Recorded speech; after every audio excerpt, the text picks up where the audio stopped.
baadiŋolu ŋaali kontoŋ moobe dawoda kabirin Gambia fo Gambia e bantala duniya ton konnano to Gambiyankoɓe dawoda min be kerin kanuntelu min yalon koye kabula min be kerin noma moobe dawoda ŋaal mumela be kontoŋ altola anali jamundaŋolu ka faale ko assalamu aleykum kontondiro kola baadiŋolu misali bisimila e koten na programme o kono min be kerin nka fo wala ñama nga dati wala ñama mba fo ka wala ñama adu fanan Allah subhanahu wa ta'ala man sabayato me continue la fanan ka banke wala ñama folo baadiŋolu mbe programme o dati la ning man satalla toma bismillahir rahmanir rahim katu ko atelo manso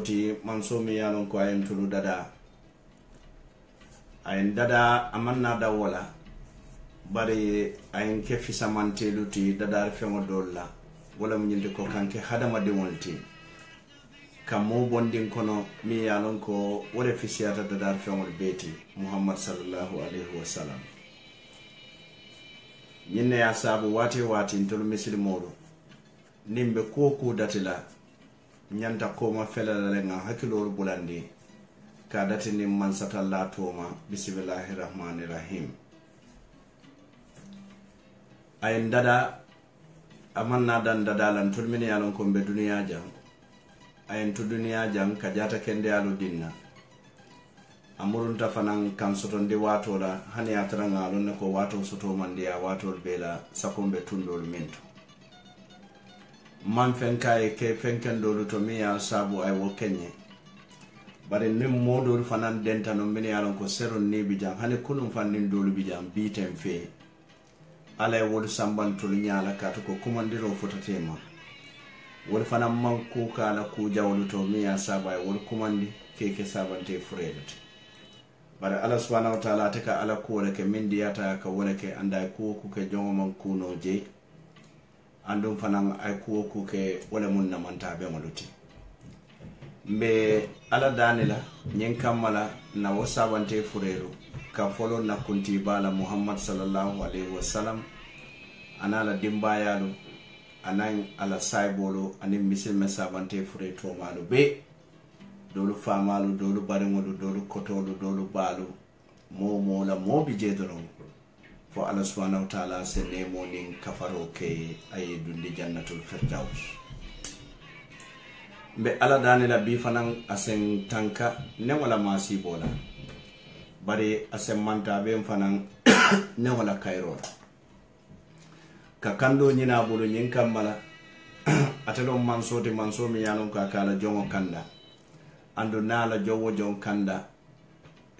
setano buke filindino sako hadama de mo setano wala jino setano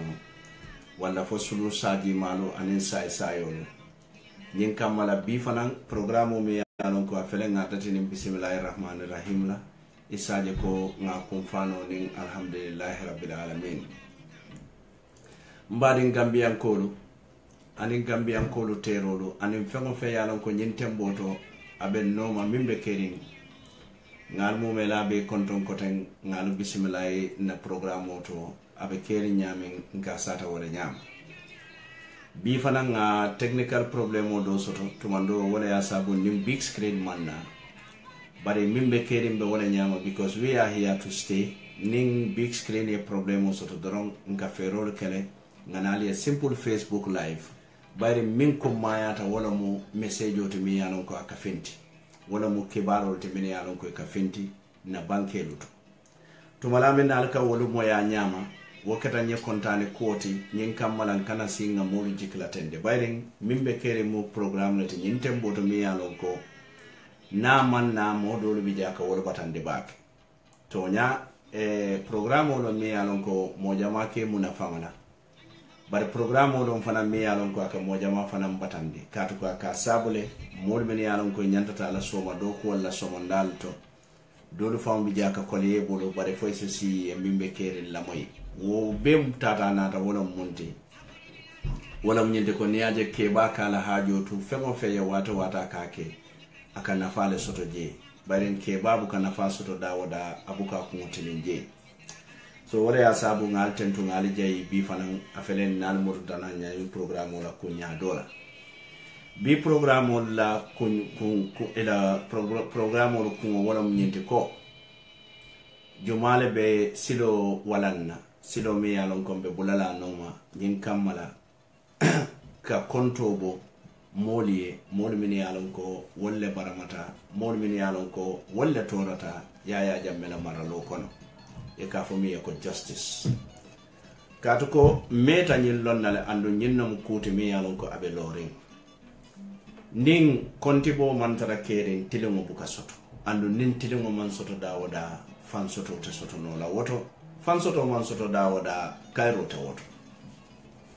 nyinde asabu nim fota woto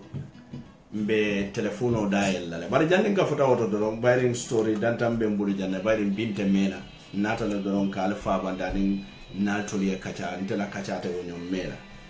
yo kunun nga programme do le kejam programme mi yalon ko mol men yalon ko kala bantel lo Gambia de mo do da mallata nyokam inata Gambia bayri ben Burkina Faso le inata Gambia ka molu nene fondinkelo ka hame furi ngo duila ka tandila ko albenyin ko dinangam le jola nyin company to nale nyin ko do jo nyin company to al register je mbukaral jola le loko ali do kuke alman do kuke fojane ba fala sanje tan kononto bari nata min fo fondin kede anika min fo e nyin kamara ke hakilo du sunya wala nyente ko wo sanje tan kononto kono hanite mari banta ila dimbayalu fo dingo lombam fo ila wulula lombam fo momo ni wala kete la next of kinti ibe continue la kawojo fo jandi ba fo na nyin sanji tanko no be sila kunu nga ko kacaja bayre wati jam nene nga audio soto nga intercept ibe Burkina Faso ka Gambia ko recommande suwo kono nga audio nyim bonde aya sabu mo kelim mo fula mo saba woni nyamenta no akuo kono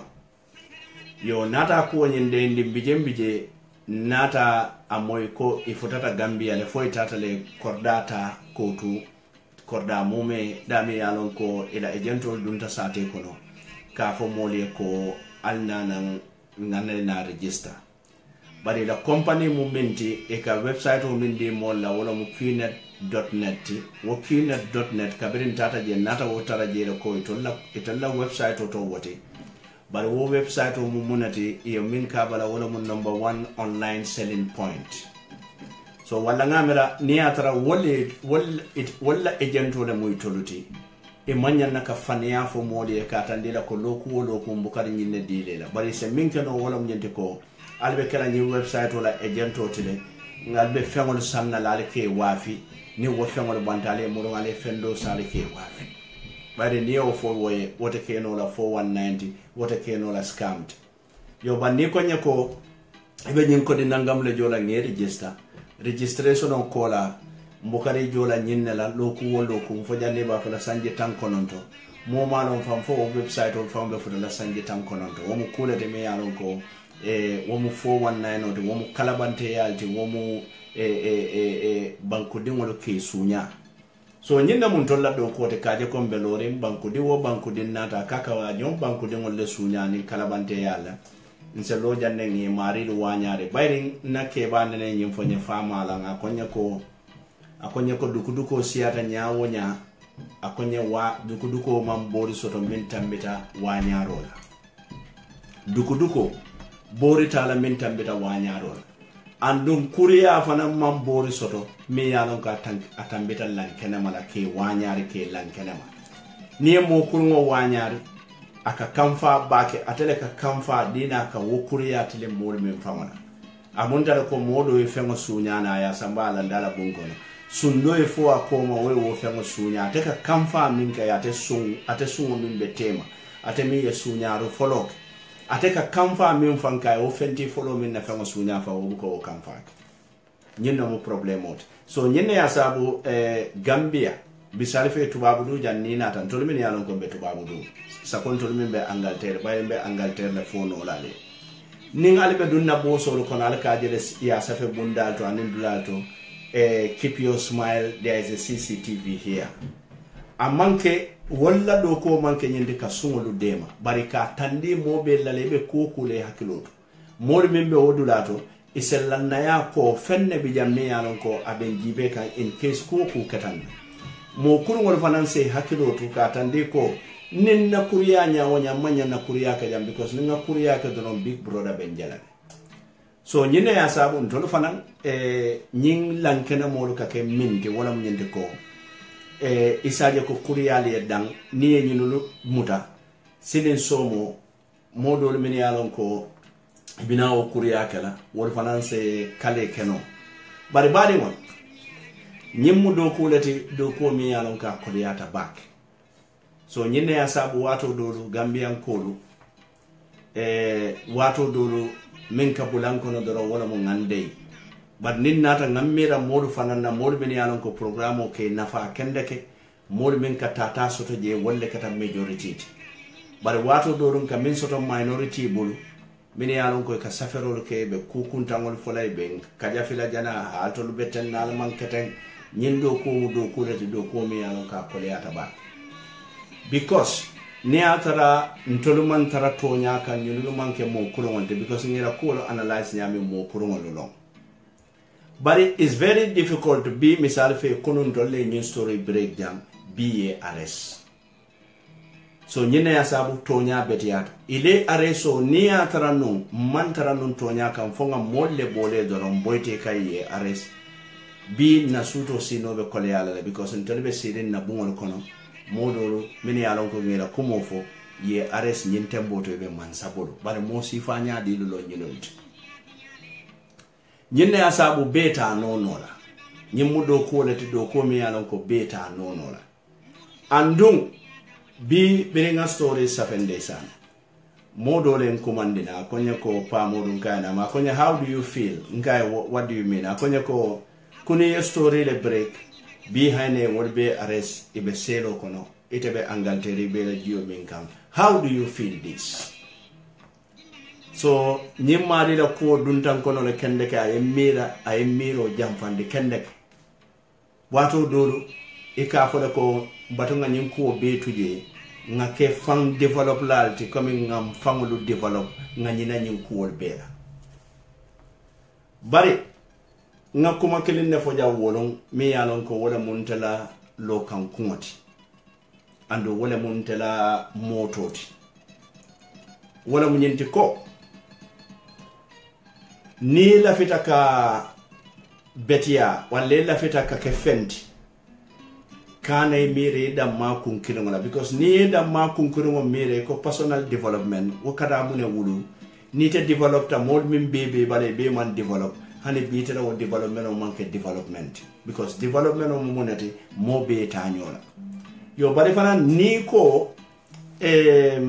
inila muso wala ni la dimbaya lo damma dimbaya dole be dala mo dole fana na muso be dala so ni te develop ta woto ite dahata wolto wolbe manda hani sayin daha manke yo bandi na rajibe ni ko bankoe nim banko dahata ite mi yo ngani yo soto pour banko da hayte do banko ko no ite ka dahale do min fana yalon ko imalon fa wo fana ka dahale mo be ka daha andu nin jama ke ta dahalati bata ka talale kato ko dunia bete dahanola dole bi je wala fangole ka bata ci ka yale fangol kungonto misal fe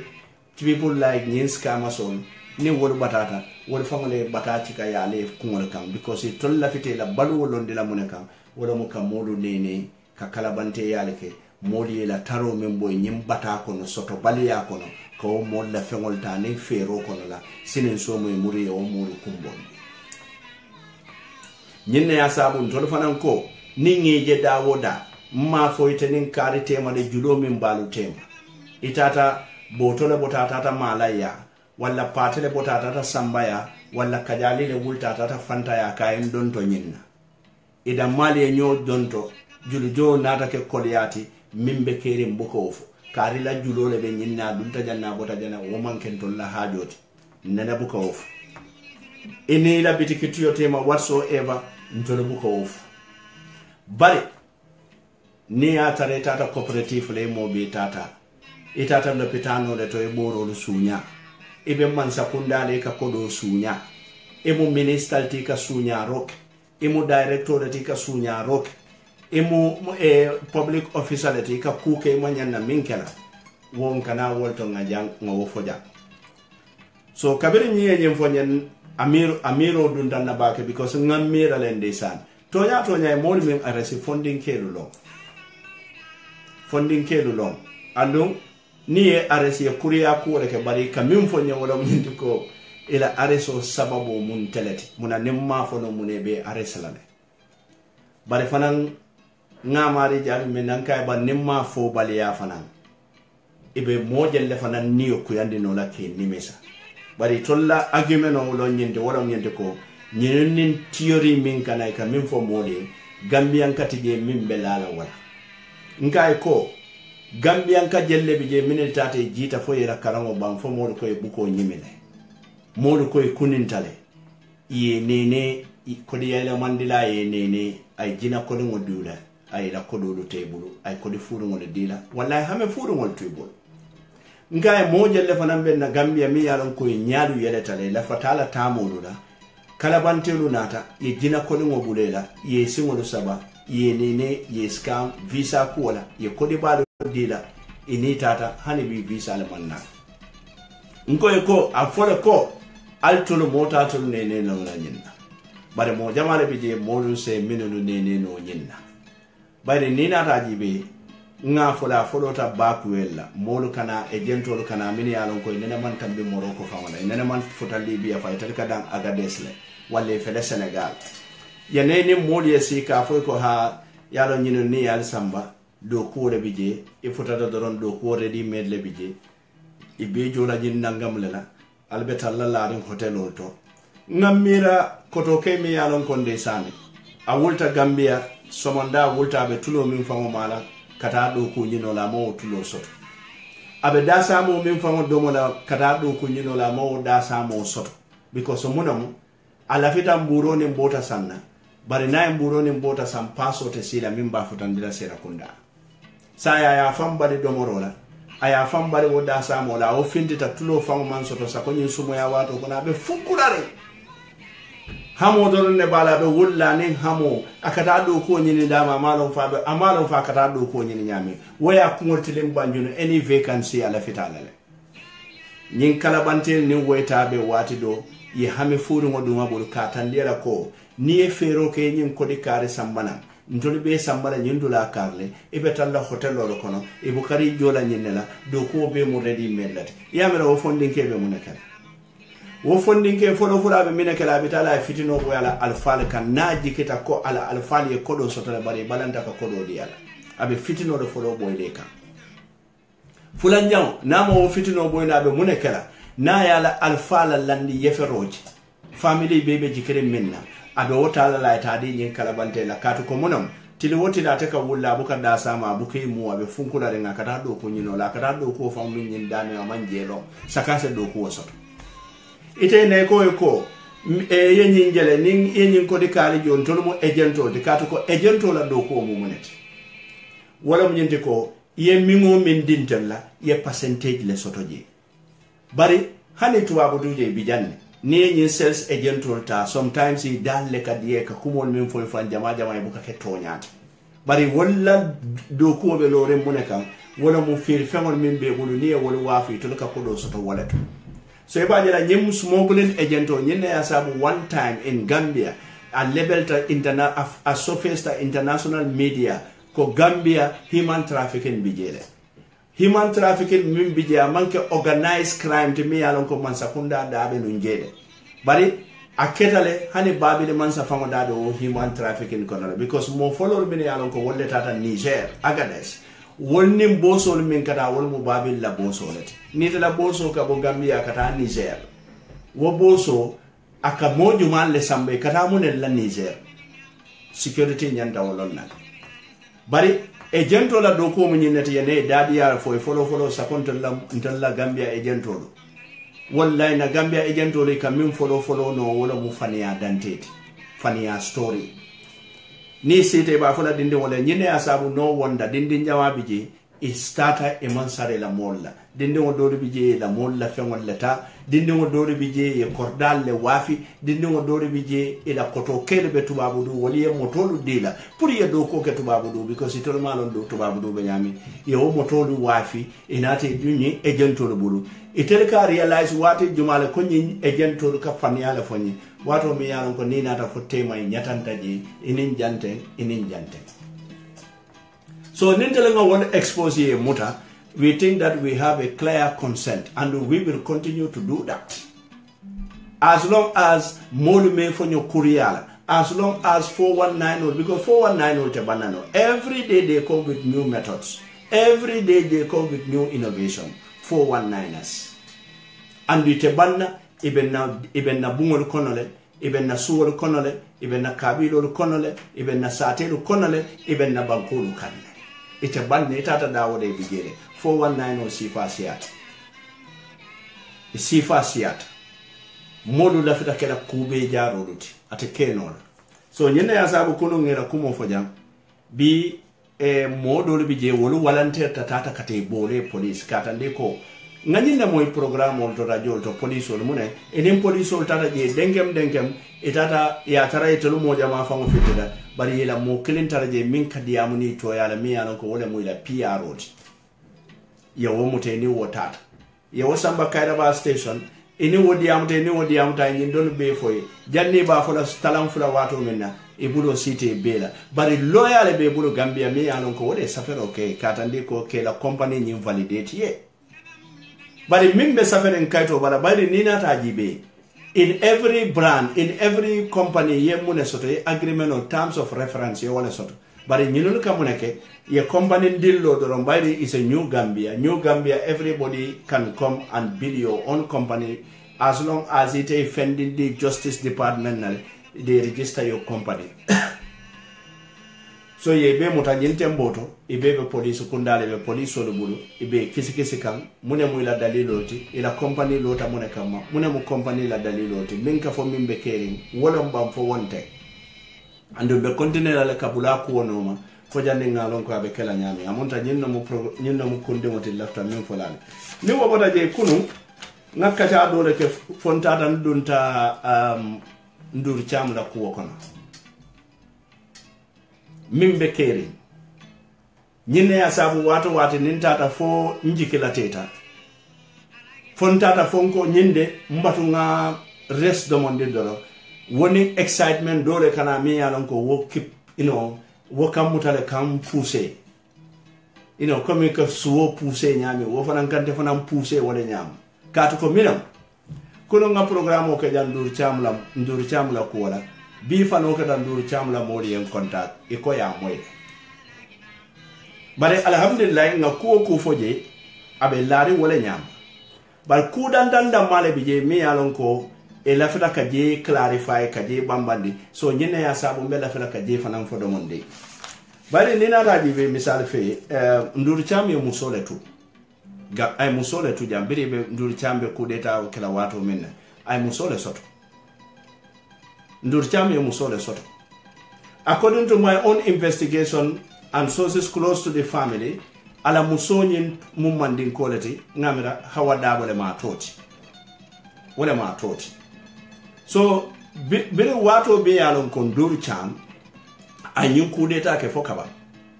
Mbe ngaje GRTS TV le in 2016. Tamsir Jasi, the then immigration director, wole sonta ko atedabe nyin kudeta to la nin Ndurcham and ye kudeta lek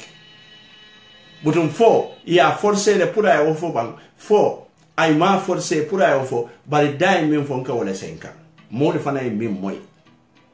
ako anin Ndurcham adabe Ndurcham la kudeta to le bari atele fango Ndurcham samba fo kasamas sate do bije ka fo je kujube aya jindi je akay ko iteta ko do diala atenata murun nan Gambia banko kan wo wato le nata ya temota Ndurcham tata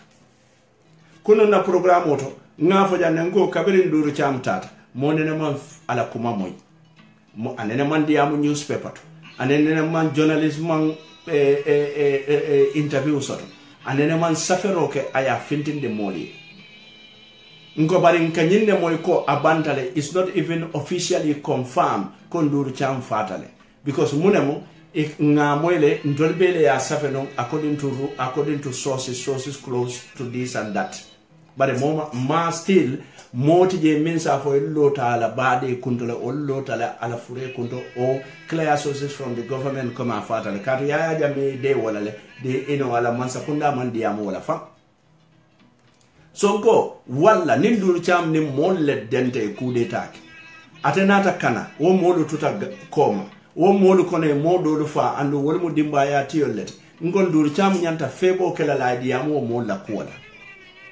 barite kala no nyaton koti ini moli den kuola ite kana kuoy ke wolula imanna ka kuma fo walla kuoto kadiyamu ko ya explain moli mune ya sabu fa mune ya tol dun coup d'etat comme this 31 December ketanyami bari ngofo ala mo nata fo nye konye kumol min be fo ilo kuta kumol la abe mu tonyande e konye ko bar ko do bi je min yalon ko wol mu top secret lete wo fo investigation o ke kende ke yena wolulo and this is what they told me. This is why I wouldn't take justice player. I will not do justice nemanna ka what side fanan for about Ndurcham because Ndurcham kabiri ngai aborta wato minna ala muso hawa wo wato kono le wala kare wala bari ye muneke NIA ro kunna kuwolo mo jawolo kafirolo nyene ya sabu nka NIA dorje iko former NIA lo wollebe ninyu SIS akuo kanja kande. There was nobody at that NIA me alon ko mo kendolo tonya doli ala nyene la do ko kono jere bari nyi fotara nyato nka yala NIA yaya jamme ke manipulate la ke bula kuwo bella nyimuso kono bala karworo Ndurcham le coup d'etat Ndurcham mu militaire oti ko Yaya Jammeh mu militaire oti nyame Yaya Jammeh muna ina ni mol ka be ni mol ko iba kude ta la wol barta ka nyapi wala mol kam bari ngaje janne amanke ne majeti Lamin Sane fata janne ay Lamin Sane bama mutam ba meta skari jarabe la ringa bulu prisino kono atrate bama asombi atebe faro minna Lamin Sane ma o faro balate bama atena la o kunna kuya na la o mo fa be asombi be la ring air condition kono nyene le amela fo ala be sinon asombi bojam abe la ring air condition kono Lamin Sane bama mba meta abe selo kono kari jerjel anda te Yaya lungo minna be kudeta kala asombi ma kala muta because ayebo asombi to le Yaya ni asombi ma haji soto lungo minna e kudeta ke atata le fo so ma sininno wato ne council moli ya sinde e kay ko fero ke e ba fintin kato ko jamu Gambia wo wato la tata asombi ya badi won this is a super story it's a super story Fale yam fanya de wale mimbe keri ndoro wallahi mba sata la wala nyama yes asombi boja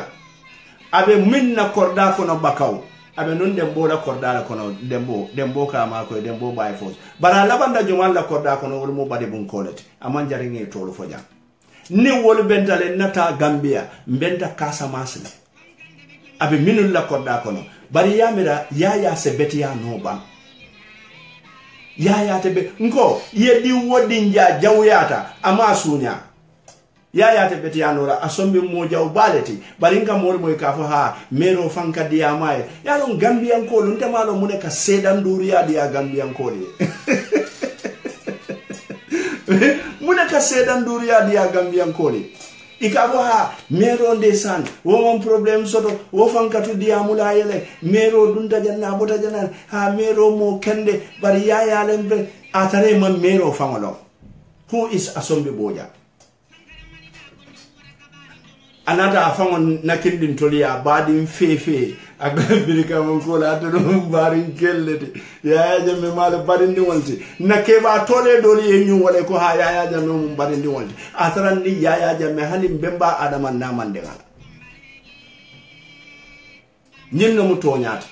alinga femo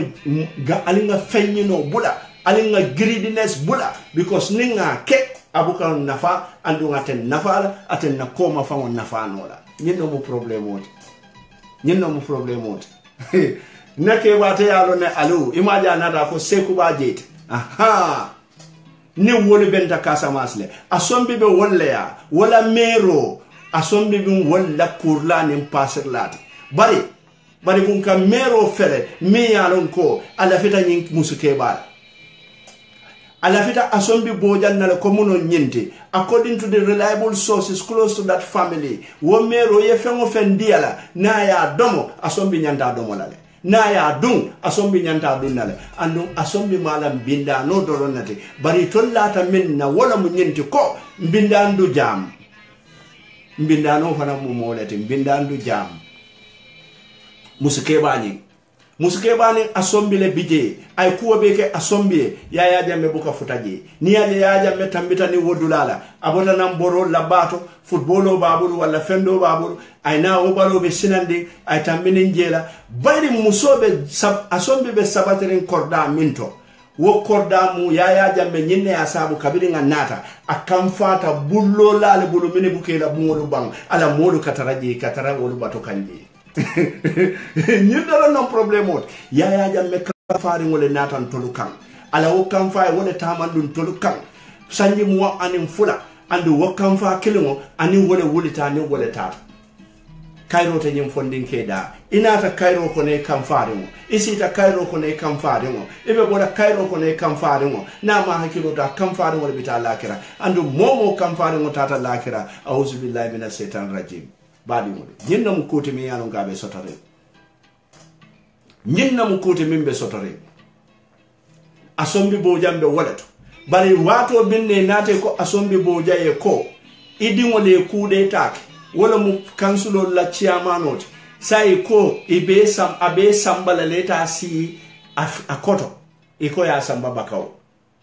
fisir walle ya jibe musuke ba itebe nyinne koto ameji be ko imala binda nolet bari tela do ko wolo munti wolo mu kuro nim pasirot abe suwa min kono wolle la kordam abuka bututo jo atelo musuke bati je ani minul bebe suwa kono ibe musunkutu ndingolati mi ya lonko nim fano keta yela fudu ndingo siti itate la doku dulalo ni wularo sita ini la kini molo be seykan nan suwa kono nyinna be kerim binda non asombi do la musuke bati wo suwa kono bari musuke ba mi ya lonko wala mu jete ba mati wo musuke ba nyin wo ko bele ka asombi ni fendi ma tabaye akwali nyen samban na jola musuke ba ye feng betolu sangay na because of adimma bulo ya koben businessman olo ni ye feng betolu sannan ako ala kara na jola musuke ba fanaye nyinne be kere bari ya jame wato mina asombe e kibaro futatala ko kairo nat idin kunna ko wole bankota akabe sambala yalo ngay munek amant atafamo manta kata sara musulmi wala ay kuru wala sang ay adi molla ako ya samba seku baye ya fay ko abunya bije adingo wala mu yayati atakata atata wala nyam nyim musu keba mi yalon ko asombi be wala bulu ni ye fero be ke pour danko kata kato asombi la ko diata yele aka makoy ikamunda ba kilim fakirin yo pour kata kaje fango ako amanson anyayaji fo musuke baye danko lakira so asombi manke fisir walleti ba ni yaya jambe nata gambian ko fisir walle yaya jambe ma sunya nyinna ya sabu turubeto le nyanda bi ni molu kenyaji kana biji be kunun jibe ni molu kenyaji kane tuluda majibe ila selen dawol jibe bota jumalle bala sunyar la ba bota sunyar family le kon alinga to nyaafu family kendo mi alon ko ya kulu tilingona wotina na mo beta be sunya be jajjab kadi yata nyami nyindom problem wolut alinga kenya lu gibe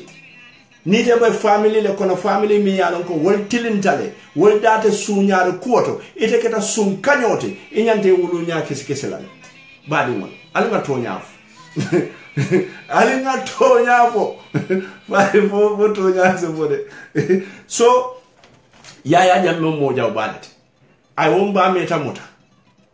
ateman sara asombi la kombina kude takela aya expect nyadire ko la min sanabe sarlam ba meta le konkata kude tal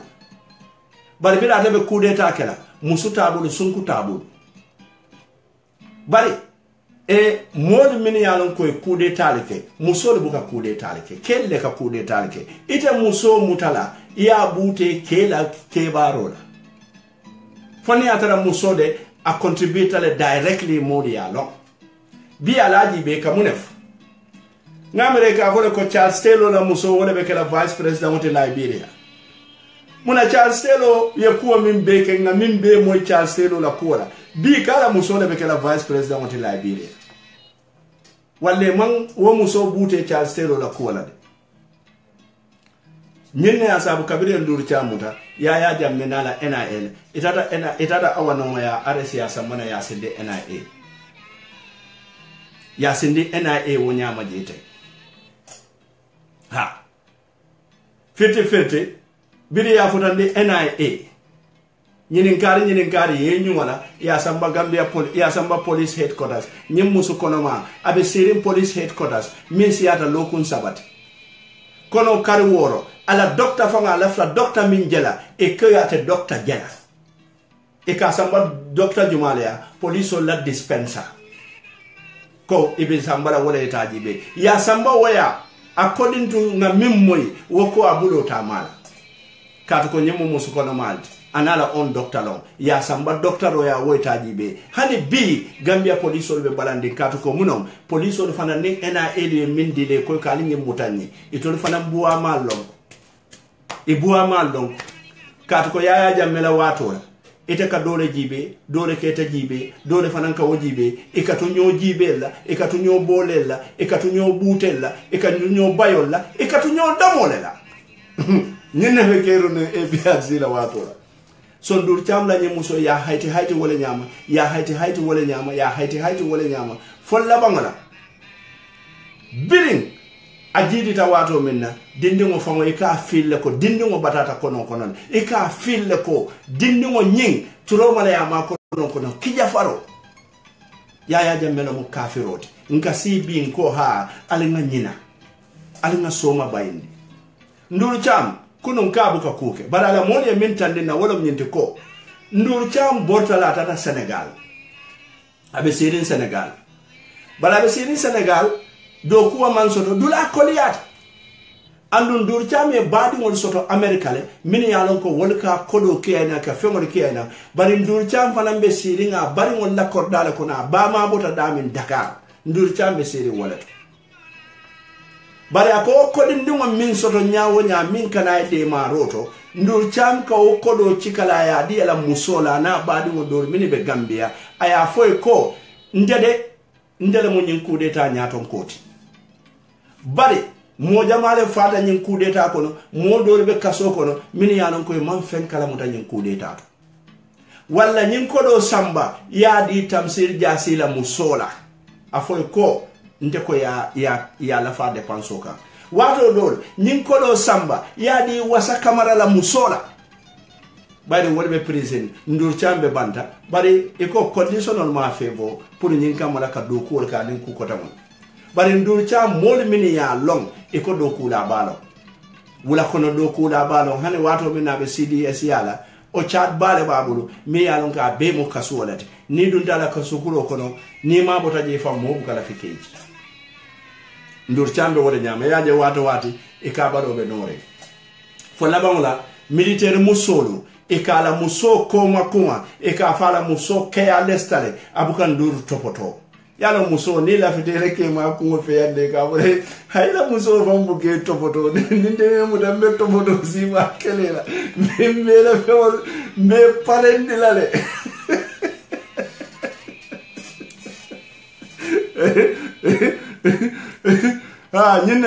nyinna mu kote min be kere so ndur chami o tora kede bari wati ne wati to nyalo wote nene nga report ndur cham ka bonen Senegal la kadunna bari nina rajibe ndur cham wuluta numu kundale farafenya dal numu kundane Medina Sabah wala be nyobala Medina Sabah be Senegal so ndur cham kata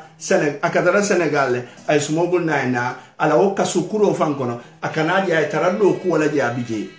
momalon kabe farafenya momalon kabe numu kundale bari moli ya dandala fero ke wuli yeta bari ko ndur cham kala consenta dino wala pour ay jamfa katu ko munam na tata America wala tata Angleterre abe dia kono wato la consent ka min diala wala munne mol mi yalon ko talle mbulo dun nyoton talle nyinken talle nyaton kaya nyintem boto e hayne be kasoto dolu fata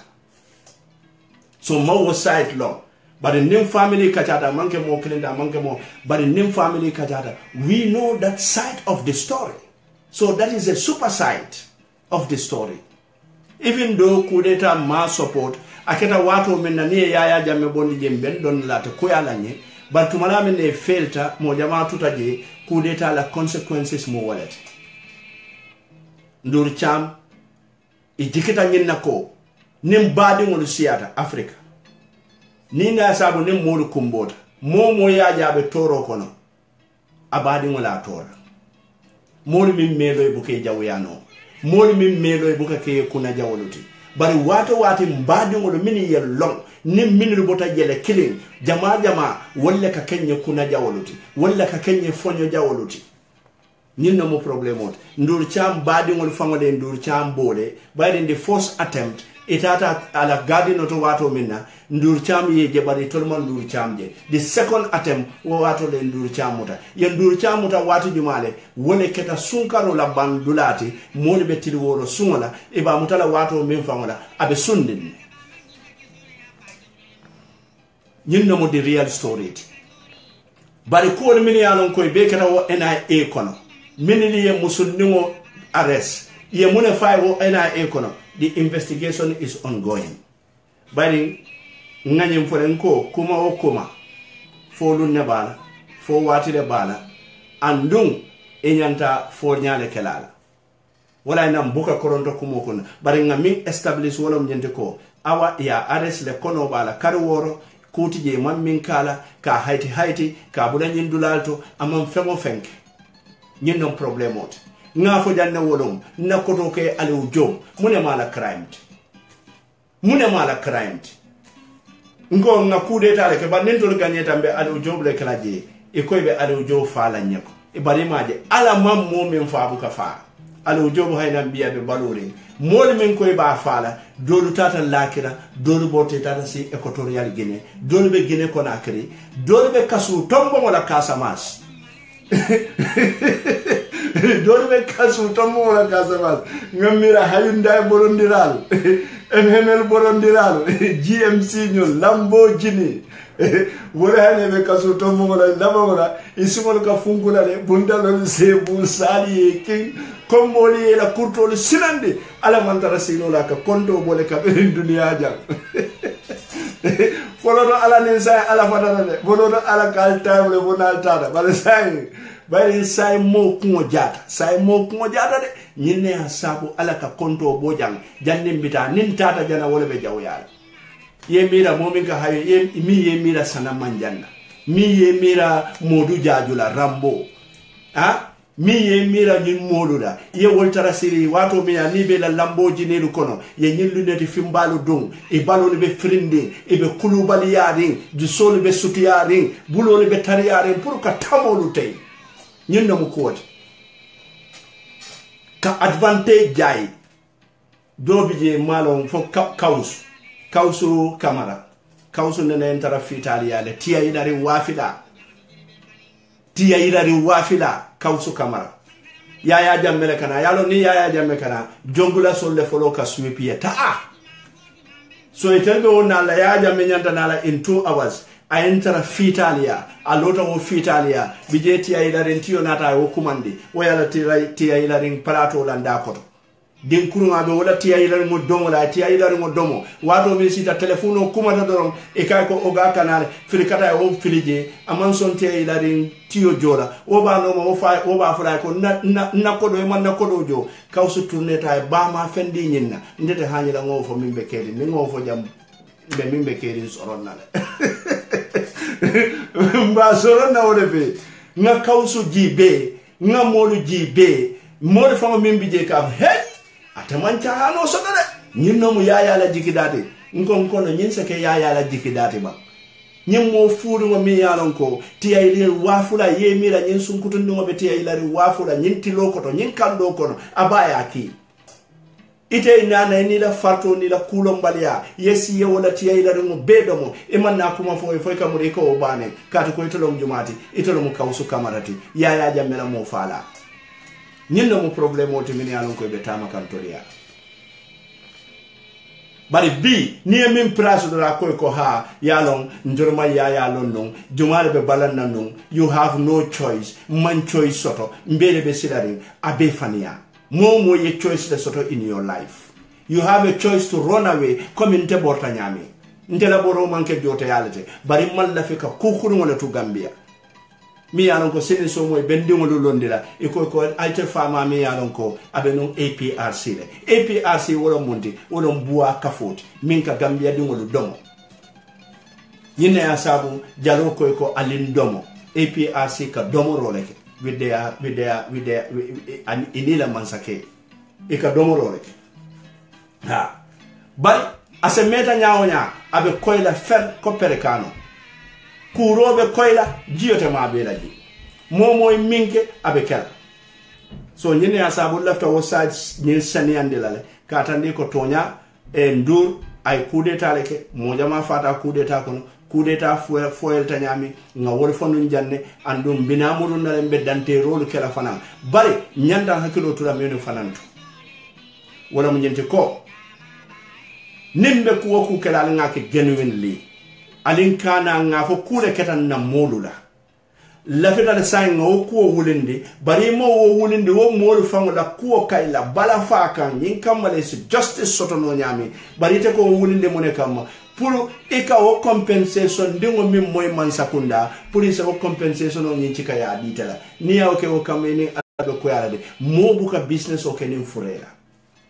ala yala momin ta fure sabante fure ibuko ke business rangote pour nyin kamala kela balu nya nyande andu wala ya nyatiri na Gambia mol la fita ka fure ke business rangolti ka victim ke business rangolti ka kodo soto walla ni e kodo soto walla ikita wo kodo le samba ye musoli nyini walla ye dingolu balundi walla ye kuwole ke walla itoli amira fo kubeto e botal la no le yomal kiyama man possible mo bu ka fure ke no masandi so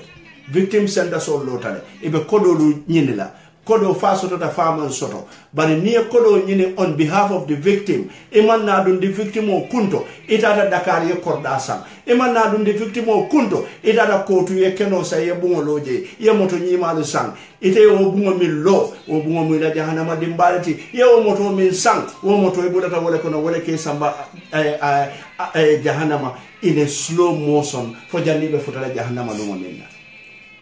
nyimgo ko bayol la fengo na be bulu bayol la fengo min be bulu fa fata ay fengo min tuye itenata sika be kunam hako min be woto wonam nyinti ko itate kafo lo wo kafo ko victimo la ray ibe wole fight ka ibe kodo ni nyinna modu bulu international corporation international donors ba ni o kodo lu dila nali o kodo lu ta aliye bungo lu lo wala aliye o kodo lu ta aliye musolu nyine wala aliye o kodo lu ta aliye motolu sa wala sinin somo musolu tal nafala motolu nal nafala bungolu talu nafala nyanta ka nyinna lo alin kana furel ke nyinendir lamot bari nga moy jande malon fo mo ni o journalist on min koy kada ECOWAS kodle mune ayi ma koy la ko be nyaadi le because mu kada fe moy woto kote minele kada ECOWAS code for compensation je Gambia ye mori fa Gambia ye mori bulolu kuntu Gambia ye mori ye mandi Gambia altol man compensation no nyini wodi altol be sirin kutalula ali be sirin kutalula inene mali bute man fenke walla hani e min kala min manke molla Gambia ko be mo victim le bari biri ya mo ko ha de da hadara mori ye compensate le Musa Sedi kan ya compensate le Chief Ibrahim Mane ya compensate le ida mali nyo kafundi buwari be koma iko kala fana ita ECOWAS court ko di jamare biji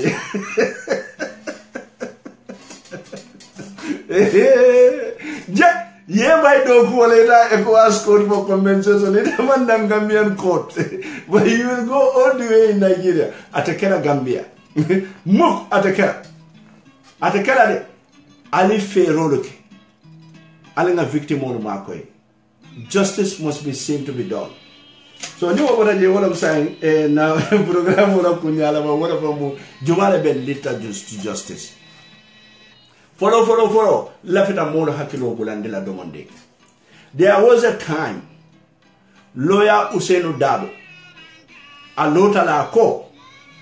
UDP government will prosecute Yaya Jammeh and all his enablers many alon ko Dabo that a human right abuse konane Dabo wo from fond. But nyanta millon na wala mnyendiko, this is not a UDP government. Ni atara UDP government no, mbe Dabo hakilo bulandila mba fala ko iya min fonun ko albe Jammeh prosecute lale. Wahade sa en ko mantara kerende. But this is a coalition government. Nyin coalition government mune ya sabu hani bi telen ngobe kere. Katu ko munam. Badi ngola lila moy minam. Iko coalition olong. Dolu mu dindin da fulati yollati dolu bije woni man lafi ka mo barama woni man lafi won lafi tale ka mo be se wonde andon dunya ni koy be nyim mo be se wonde la abukatano ila o kato to ka mo be se wonde e ka min kamfande e ka min niyo ko yande wala kana siya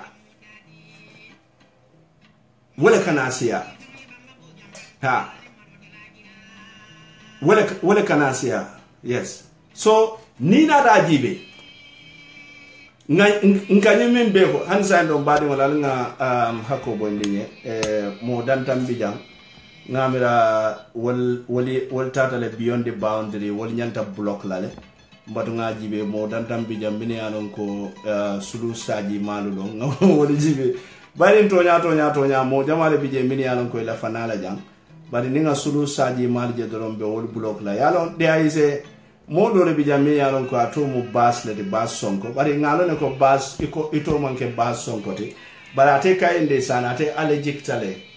allergic tale malo mune mala problem because ngajele mai fadi famala conference dula ate tata jele instead of more they talk about the issues conference o be ate abeke lawyer dabo ne wonti ni malo lawyer dabo mune ka yamra nyingi yamra yaya do mata nyinde ba bari nyinyanda lo na ko wato minne be yaya tale ba pousser la ta equatorial Guinée atara lawyer dabo be yaya la prison ne anyenda wala lonna bari ya don desan ngani ne faale ngale ko Gambia ñin social media moli ke fanke fentile manke fenti moli ke fanke modolu tile manke minulti ise pa moduje akato mu Ibu Sarlet ise dudu njaayje akato mu Fatu Kamara leti ise Binta Siseje akate to mu Hadi Jannat ñinne ka to Facebook bari DNA beti yatal de ye ba futu baloji na dunta ka foko no dore ka sute kati ke ka sute munella ba futu balia momin katara ka so kono ibe nendirola ibe ke balu nenna wo mo ba futu wadawalti nyine asabu musolo nyanta futu lalde abeta futu no la nak bari ni man futu fanan feroke wodindin sifalu mine bako nyinulu alkana woli sambana because aka minke yetara ka fokono yetara mbolu banen pa modu bala sola pa modu mete invite nan kanana ko woso jibe ite tada dula dolto ke bali be la hajola ika wo ke bali min nen wol dingol le famo siate tete wol mamari wol le siate tete bari kenyanta ya nyine ya sabun desan mai fatila bondo en niyo ko ya because ndim mai be kajaka ne pura DNA samana bari ye jumana samana Habib Drame mi yalon ko is a atemu fen quality, how do you call it, marketer lo matet businessman o le matet mayle nyanta tula nunje ay DNA samana nyim molu nga long jumal lo mu jumaluti DNA beti ata Gambia bakade muna na molu katuten kuma kendo na mamba molu manyana kuma furi mu fala bari molu sida mo be dulat nga dandala lo keja ngom lafin ndirola lafita minna we can agree to disagree bara kana ke kulo mbaliati akana ke ndiroti mole ke la suta nyaaja lo tuje ba futu balo yena suta nyaaja be tuje yena do wodulato ika molu ma kuyande ika molu nen ika molu balu nen badi won suwo kono kedi mo be manke kedi moti doli bi je ke suute ibu ke bodula lo hande sa ndo mimbe je do nga continue na programme wala mimbe kede nka sata wala nyama na kuyata miye mallafi nga sata wala nyama it's very easy Mark Zuckerberg ya mo be da hande ni itale la telephone o sa ibela internet o jola isite la bun kono ibela wato banda imantara sirin fennaje ikombatu yen ni eka memfo ikan kamfandele mbatu ngande ndirorke mbatu ngabane ndirorke mune yamira on ba futu wolte ba ite la hajo tije ke baba ibe siri la ranka walla be siri la siranka yela mobile ta ye wato minke ka molu bane ni e kudo ke wala ton ni tonu wo soksita bari yo be tujede yela mobile sa inata sibe ka modu nang ika modu nang ika modu niyo kuyandi iyamira fo tele bije ka fo ha kariman easy ba sonko meta nyin korsla bak atata dawda se modu lenje atata dawda aba fo la mandin kolu ten ni usenu dabo ten fenke ten mandin ka ten muna munyin na problem oti wayi bari wala na admin sometimes ga amira fo be sino la nga full authority de la ngale ko nale nyin nale nyi yele mankiri wala je ni yele mankiri wala yele jakasiri wala yele mankiri because dole bi je woli yelo mankitale dole bi je woli yelo jakasitale anu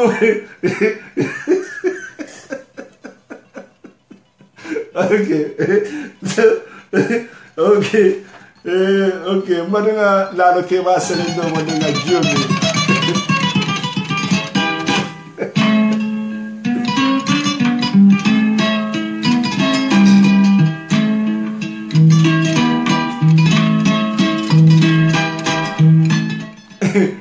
al sala hako bondi je bari meta nyin kendi mo nyin korsila tata dawuda ala mankuto se finde je nyim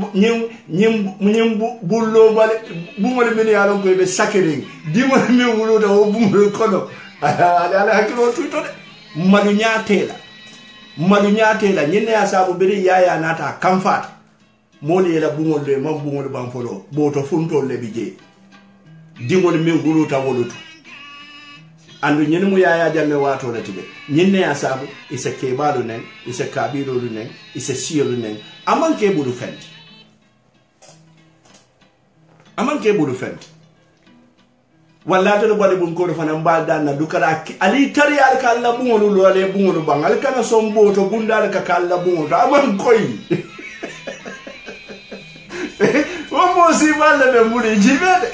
itara dawde se taraji nade bungolu lo al fero kale bungolu banjuna al kana bungolu lo ali pakali tuje modo le ne boto ke bundalu to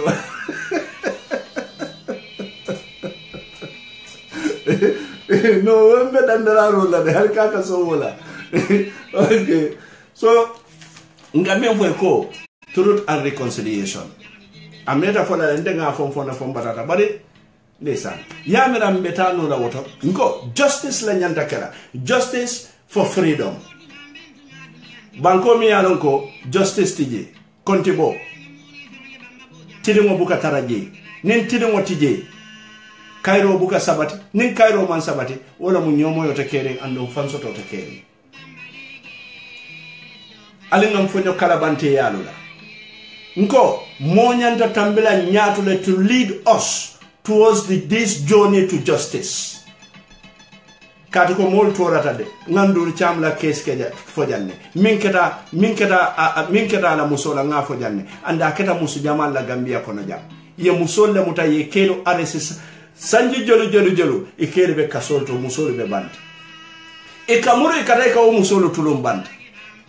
wala be non kere Gambia jeno jiyo bonta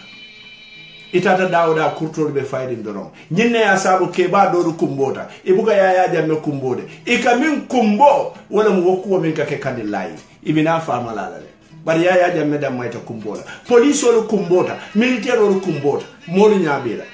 police wala kumbota police wala min kumbota ngaje uniform wala da ye murundi ko be president baro ye wasamba state house wasa keno item police audit you should be neutral ya jamme bita ite kumbota foy ka siki mol nyaayeje binka moy ko ite be state guard le muna yamira Gambia muna be caring wallahi believe trust me President Barrow nganiyo bala pour ka Gambia do ko na tutate dam male bulu Gambia be do ko la ha bari President Barrow mol ya muru ya be wala ko en silande ba tambedu justice ajibe bi mol bi je ye toke wanted list ol bala business ol bi je ye toke ya fonye ko wo business ol ye la account ol frozen hani bi wo business ol betama kan Gambia afrikada ngamira america wala frozen mamme bari na sanya mbaje la afrikada launch Gambia mamme ba ke fana ando nyinel be kana freedom news nyinel be kana standard newspaper mune be caring ni malta nyake so le buka kungolino alinga nyake so ta nga malo bondije nga tonya sabatindi tonya keta dawoda molu manyan na malla kali nyinne ke maltale kali nyinne ke nko meta nyim folale wato mi yalon koy deeda haydara fa oppositional kalo la platform ol tole e ko Gambia government nyanta Scotland yard le command la pour investigation ok nin government balanta wala sanji jelu wo government bota je nata nga government kuto soto muna nante Scotland yard soto la ngane ye investigation ok munali amira investigation le betama no la Gambia ba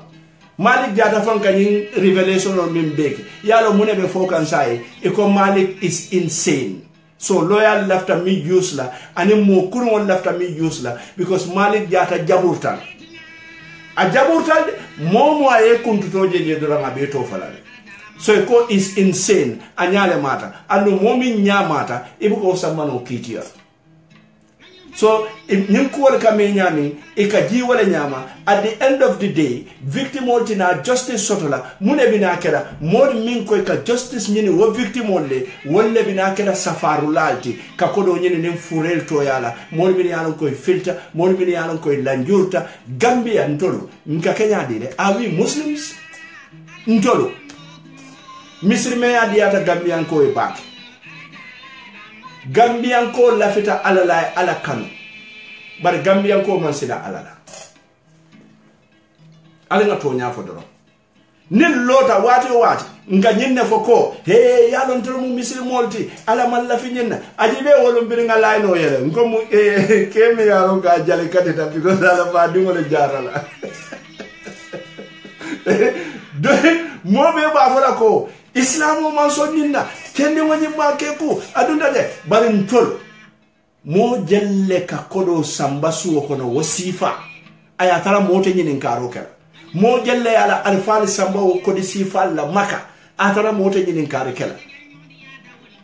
alina tonya sabatinde ye Gambia de nyin truth and reconciliation ka fo mo moy na ye tafo wote possible la no Gambia because Gambian ko la fita alala Gambian ko e ala kanu bar Gambian ko man sila alala jumale be lola kafo kono hani almamo yene yelo ikonte de ning ala tema ndele pamodu bole ndel ngalo ne ko almame bora bate wokela sako momi yalon ko way faroke way na way lo militero ako ndele nga karifa kanin karila fadula nte bijele nyindon fana bijele ndele nga bunga nyato nyindon ya bunga kido a konoto wo fana iso ako hay to nyale fo ndele nga bunga konoto wase kano Gambia alinga nyonene bula alinga nyonene bula nga victim la right fight ngana victim center lo dorong danko nga center lo mandare la right fight kam wolo nga kanye ba kanye la ko fo janne nga unata murune nga sadio kunjan sane la ko fo janne nga malan khalifa la ko fo janne nga mo jama la ko fo janne min yalon koy bebi jam fo de makalo nyoro nge be la ko fo janne mine kata wonna daba ma rena nyoro mo ko tengol Yaya Jammeh mor mi yemande Chief Ibrahima Mame nyoro Masere Jammeh nyoro Nuwa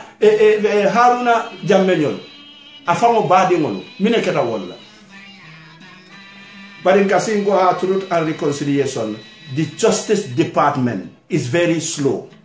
truth and reconciliation police olbe mundokola al Scotland Yard commande al international investigation commande enena police olye du nyokono ali committee londe mi ya lonko dole bonana amile dole bonan dula donto dole bonan custom yelo min ya lonko be nyino investigate la tonya wula moy sabati Gambia bankoka badamante mo woreke e kon dele mo investigator ndebe o investigator la nkoto ma fota danna e konye ko koto ma ngin nek yamira o suto ndebe o sinola nde o suto sinola de ka tumbe munekala mbitan investigation monyol investigator monyol lea dobe lamen dobe busumbala dobe faraba dobe burusbi wo suto mbe moto boro langata ni beya ni ya negotiate mbe wala kuwo kala nyaadi le bari nyine be Gambia ni man baadi ngo soto Gambia tele torata ni man kodo soto Gambia torata bare baadi woni ko baadi yani kodo wala katama Gambia banko kan jumala ba koto ma investigate la ka samba o man siyan kono ma faati jede bara man siyan kono jumala ba dingo investigate la ka samba jumala ba fa investigate la ka samba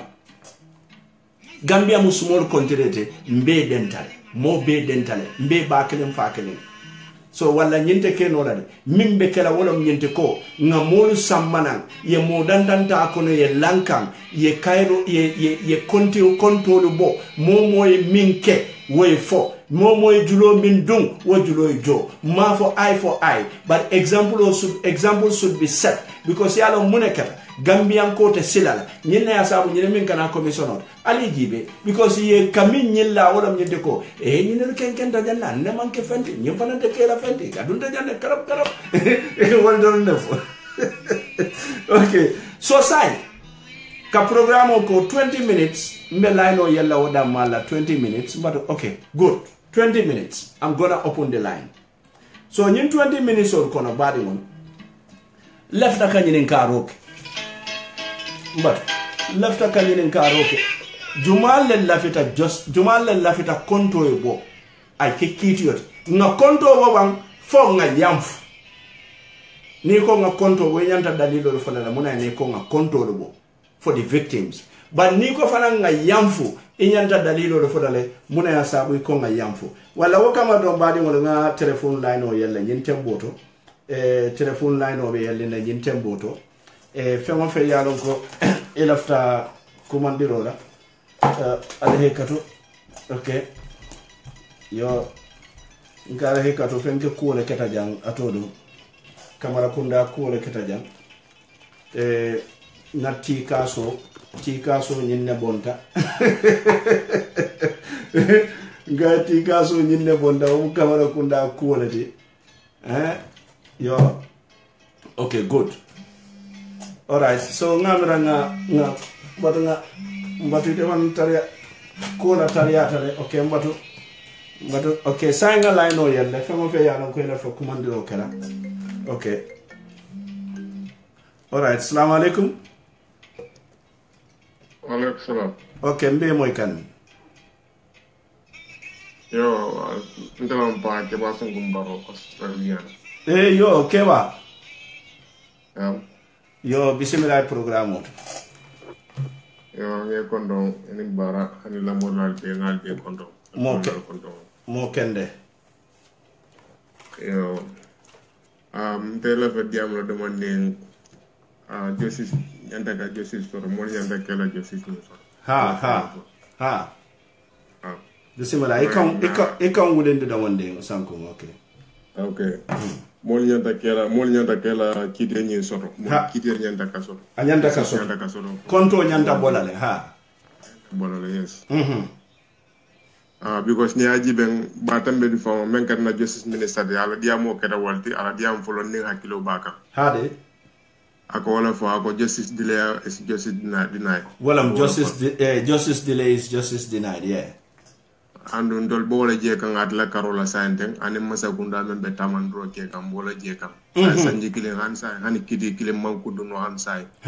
so kuma nyanda follow to le ngam ko be nyanda fendula lam be afoko justice must be all for all okay wala mtonyat yes den wala so don dum bol be mbulu bi no matter who anata dam fong ba di wala ba kono dum de justice wala inen kan do masa gunda nyanda ko wala mtonyat la baraka abaraka keba baraka mutum badi ngola le o moyle na force ko la minfo wala mnyente ko atede abe minto wala mnyente ko konto de wonyanta bolale bayring ba tambedo ala na folo ala diamo keta minti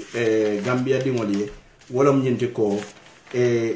konti bode ni wati sita kay na fatala wo mu kulete mi yalon ko aka konti bo nyin kan na karole keji so wala wakamala dron butum ngake ba sankum baro tendu ngajay ansa do na telephone line o be yelene telephone line o mo plus 44757863663 44757863663 wala munna telephone line o okay ite me nyin number do keje nyin number do end with 329 woman tarata kan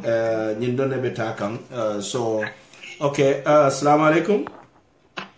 wa alaikum assalam ibe kayra do mbadi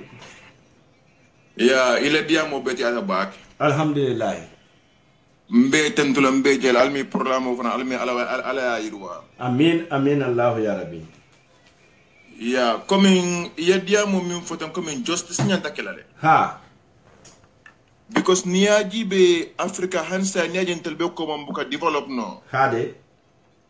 nti amera gambe dem mante de africa beram ko mbuka nyo konti bo mbuka nyo kitinde nti amera wala sabu ko mi hansa nkata tulu na nyola because comme in den niaje tamene nyil ben APRC government be nyin tilim bal yal kekam hade because ya dembele 1 million yeso nyol wol be le mental je ko so bebe fala 1 million yeso ni mambam so saying kabiri million yeso nyakata 22 years bitun saying wol bebe sirin je ko take e kamol hadani mo million ko lum victime de ke hadani comme so nyanta ka natar baro masakunda comme ibaka takane to be frank ibaka takane ba comme justice department community a intele jero to dal comme hanisa imang kato imang yanta kato la fala ha because comme ni mol milliati mbali ak ni man sama justice dorong same thing ne be the same thing coalition government fana modul betar yimila ko be mbali ak because itol fana samba wala mtoñat bari bajel ne ñin dol samba loi ñati lu ngale mil soron loi mil fa loi mil kenyame bay do fana karandi la ya toñafo yeah, because come better na jam because mo jamal bela no ta baraka bake mbadinga baraka ni commande lade ate fana ya kada bake budu am sa don badingo do telephone line over le 20 minutes to nga wala soto jang justice for all mo jamal be wala fokang mbato bayre nga bete atalen kan ñoo fana moy ala fo ñi wullin ko e fo ñokan nañi mo ba do call way okay bismillah mbe moy kan mbadi pa antala musalam Musa Ture. Musa ke ko okay wala mtonya de bismillah Musa panta amana justice nyanda kelal anyanda kelal ha definitely malik jata mi ka fuko aman kenda ya pa o muntra friend okay ngoy fana ngo malik bota tuje ren je panna ka tra sirinyo kan every day ala lolo jande minal nanja ngalo na han kuman kala bi kuman ay miyo min tofo imata kulat wala mutonyat femman kala de al nan kamin faba kende ar ne keren ni ay nay miyo min tof ha pa imata ay momo tofo da mata kulat de ha imata kulat definitely wala mutonyat ilafta nyinkala nyami ha komi safuka nyala mata kirib karabu yal nan kamin fo mo le nyin ha aba kende ar ne keren ay miyo min tofo imata kulat wala mutonyat gambia no la kalabante ya warta baki yatonya amina justice nyanta kelal yatonya maki jata ba kende yar nan tanga lon ne kendeke na ka stile na freno lam wala mutonyat ngalum baki la fama da mandim fawante definitely so justice anyanta kelal baraka bake Musa baraka baraka dole be commande kam viber number mo wodi jandu kare ngi mari dani ake ala nala tila e kana na viber commande because every time ne na viber commande do na stream kada down andum alkana na telephone fana commande end with 329 nyen telephone mi alon ko wala number bije du kala wota mbatu nga na france call taba assalamu alaikum kamo bolinde bake de yamane te mandra sinon tana otarante yo kaba kaba bismillah programme yo ngala moy justice ko lem justice on ko men fo sai kade e bulano la faye kele fo konto e bode fo konto e ni konto mambo ko mo fala be kala gambia leti free wala mtonyata wandi ba mafa ka wandi fa mafa afo e bula ha munta ko yayi tande bugo site fa so da suko wala ni to nyanata imenke ibadi mola mbele ka nyandati wala mtonyata do yeke mola to nya ya di mola banda wala mo yeto nya e kala dan wala kito yeke justice ena yeto nya fo moli janja yeto nya fo bile musamale musini mu ko lungo kito te do koti ha woten do koti do ko ni kito yo nyanda kelale anda nyen kito yo keta nyanta kuntulale to ko fo ko le boro nyotole ba lungo ka dunna te bola yalo mambete no o mambete ya o mjikila telet ko e melu soto hadsa dimin be keri fo ay bon le doron wala mutonyata thank you very much baraka ba ken kontanta ba ke mo kende baraka ba jamani ko bismillah namu bar radio min bela de o radio talaba e ben jibe kam minna o talaba okay mbatu ngani jamani ko ate okay ate yalla ndere mbatu ngani donta assalamu alaikum alaikum yes mbade bismillah nam ayale mbi jandro mo fala abe kende ring sabe mo fala to fa ko ka man kende wala jakalo warta de la ndam kende continue doro kamera be mo fa ka be kende ari to mo wado sidi ka man kende ya continue doro ay mo to fo do ay mo fa wala muto nyati abaraka fonya abaraka ba ke mo kende abaraka hansa ndo badi ngolo lilo be suti akan tongla bayre minute mo andoro nga line o yela walla altul mini alon kal bella moy ka hanabi na telephone line o be yelne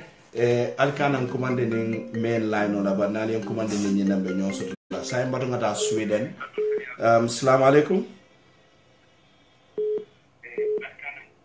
okay mbatu ngani donta nyimbe commande la Gambia les assalamu alaikum. Hello. Okay. Hello. Hello. Yes, mbadi. Hello. Alo mbe moy kan. Yo nde be France le. Aha, bismillah. Yo mbe pa mod la meka. Aha. Justice nyanda kelale. Justice nyanda kelale. Janni ba fola mo yamfa.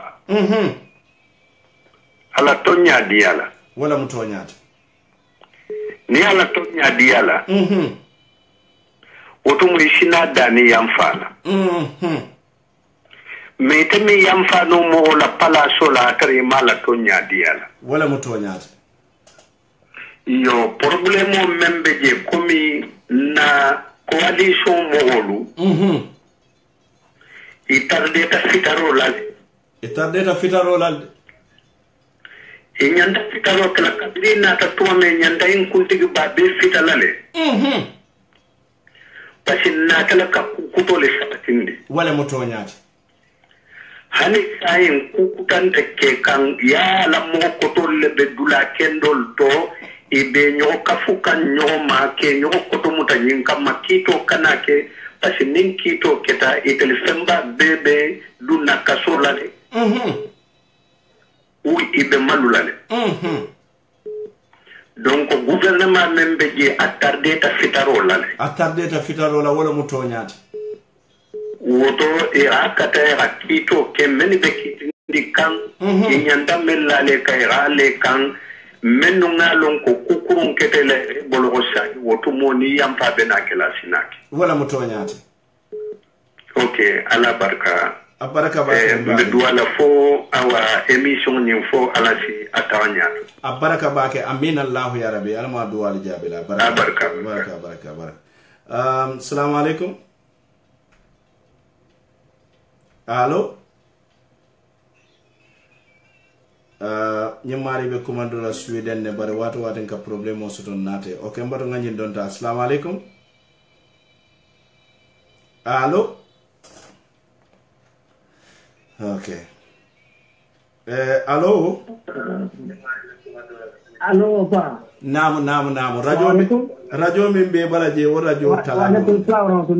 yo radio ilim bara mo kende ida program kono kono tan dafa say dimbal say di pro kono ya bismillah inde kono na mo kende mbe moy kan ye badi mala buba baro ndesan baro man nasila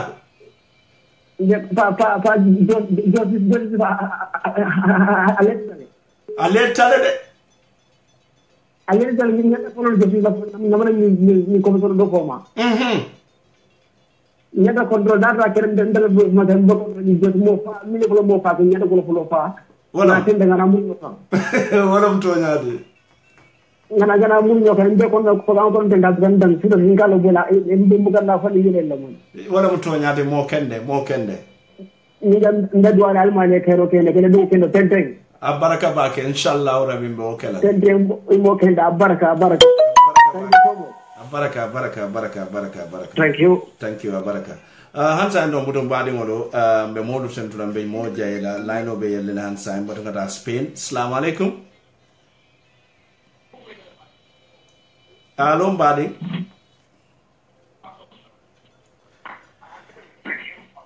yamra Spain modu fanana kurango faba. Assalamu alaikum. Wa alaikum salam. Ta namu nyimba mo diamo la nya. Allo oh ni watu be kor kan Sweden bare mbarangaji be mbarangaji donta okay mbarangaji be bodi nam allo hansa ndo nga problemo do soto with our ninyu don la network ko bar hansa ndo no badi ngolo mbarangaji donta Switzerland assalamu alaikum. Alaikum salam pa namu ini bara Ibrahim Kamara Janiba ni mbara baki akhirnya deh kayak programu kumada baki mo kende iya ngamrin program FIFA gambe no sila riminale wala mo toñata iya isaje bay la programu mo jaman kala mo Gambia man ta kunda fa nan bayin be ba kalmar mo jaman ka ila kuma kan mo jeto wala mo toñata so den pour mole na jan kila mirol yitandi o kumada baki mbedi mbarla wala mbetentula mo kende justice nyanda kasarule mo be agwita wodol kadu tonya tiolo tonya nyanda kadi yala janna bi am faram be so ndawla fana wala mo toñata yo nyina da fana karadu wala 22 years di Gambia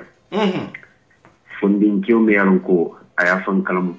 22 years ko wala fiata we ko mala o be bu ke balla tibi wala mo toñata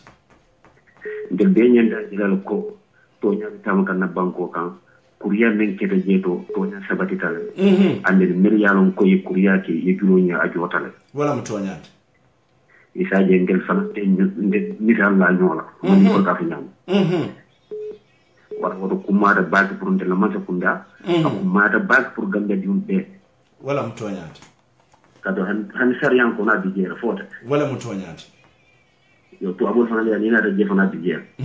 abe dawoda so den mobe agrita la justice nyandal kafo wala mo toñata wala be kumala bag ni program ti wal fana ni kanna wati ya toñata isaje iskaralo muna be mol kono wala ani mol da tak muna le banko ko kumada bag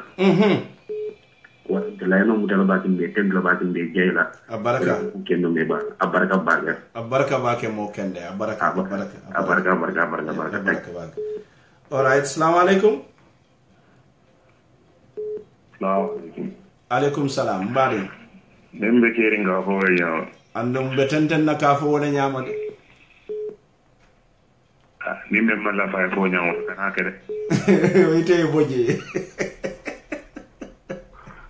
na ko do na no okay abdukar ya mo ke jamu no fole wala indigo ngo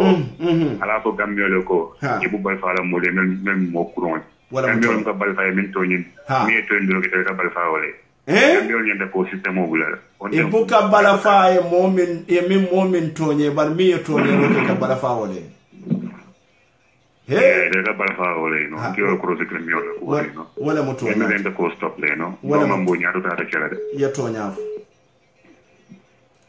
yeah so tonya ka mo janni no bani amu ba fani ala ba fani ala de to kula so wala mo tonya te ya mi den no de len ki bara ya ka fani awende wala mo membe kirim ba ko nyama ni mala fa ko nyama kana ke wala mo tonya de abaraka ba ke mo kenda baraka madaga ni donda assalamu alaikum alaikum so boyo yes abanyadi ene mbara ba ke mo kende Mimbe kering. Wolbe na farin. Aton justice hanbi kuma fenke because biri ya boyta. Ala ni moli fankili be silatal no. Kum folo. Wodla feka banko bla bari biri e pol je bita kan nyame. Ya je ko pol be slori bakele. O sai hanya mulundanan. Ndo si birin si din ja ma fate fenke ba biray banko fangula ta fani ya ta nat bi meeting min ko tan mel be ka tara banko kan si din ja ka tara president naji wala mo toñat mo fana bi me alon ko le mo falke o yante gambe no diamu ko la bari nten jakalta gambe ko do ku kilim wala mo toñat because gambian sa fum bele ngo nyolong war mu ka bala fa ñoy bi fanam badi because bi ne momo je Gambia ammentela so sanji tan saba sim tundo tunda sim to fono e jeta fo ndan karlo o be ngatar kuriya ke kan nyola